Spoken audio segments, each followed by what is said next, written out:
C'est votre édito politique. L'Europe est mortelle, elle peut mourir et cela dépend uniquement de nos choix. C'est l'avertissement d'Emmanuel Macron lancé hier dès le début de son discours de la Sorbonne. Les oppositions dénoncent cette intervention du chef de l'État. Emmanuel Macron fait déjà la campagne des européennes ? Alors, il faut dire qu'il n'y a rien de nouveau. C'est utile de rappeler quand même que les élections européennes sont les seules en dehors des législatives ou d'élections présidentielle qui donne une furieuse envie au président de la République, quel qu'il soit, de s'engager. En 2009, il faut rappeler que Nicolas Sarkozy avait participé à un meeting, non pas seulement pour mobiliser son électorat, mais aussi parce qu'il voulait donner sa vision de l'Europe d'après.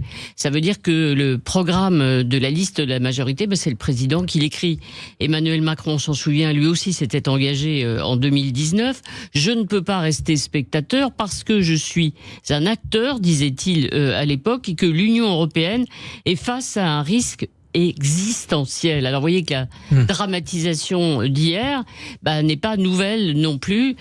C'est le cas et c'est ce que souhaitent les présidents de la République, donner un enjeu particulier, souligner l'enjeu dramatique de cette échéance européenne. Alors le discours d'Emmanuel Macron en ce sens hier n'était pas un discours de campagne mais plutôt un long exposé sur la définition d'une Europe puissance qui doit aujourd'hui se défendre, se protéger. Il y a les menaces militaires qui viennent de puissances désinhibées, la Russie, l'Iran, et aussi des menaces économiques venant des super grandes puissances qui ne respectent pas les règles du jeu économique. Ça vise la Chine et les États-Unis avec une conséquence, c'est un risque d'appauvrissement pour l'Europe et une menace sur son système social notamment. Alors, au centre de ces projets à long terme qui coûteront beaucoup, qui demanderont beaucoup d'argent, il y a effectivement la définition et le souhait d'une création d'une défense crédible et autonome. Quand je dis projet à long terme, ça veut dire, vous voyez, qu'on est largement au-delà du scrutin du 9 juin.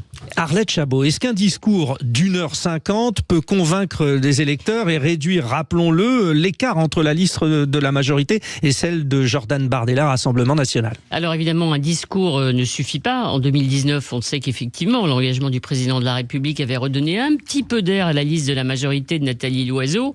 Mais là, 5 ans ont passé, beaucoup de Français ont envie de sanctionner le gouvernement, le pouvoir. Alors hier, ce discours ne s'adressait pas qu'aux Français, il s'adressait aussi aux partenaires européens de la France. Et en ce sens, Emmanuel Macron a gagné une voix, celle du chancelier allemand, Olaf Scholz, qui disait hier que les relations sont mauvaises, on le sait en ce moment, qu'il y avait dans ce discours de bonnes impulsions et que la France et l'Allemagne veulent ensemble que l'Europe reste forte, grande, une voix venant d'Allemagne, c'est toujours ça.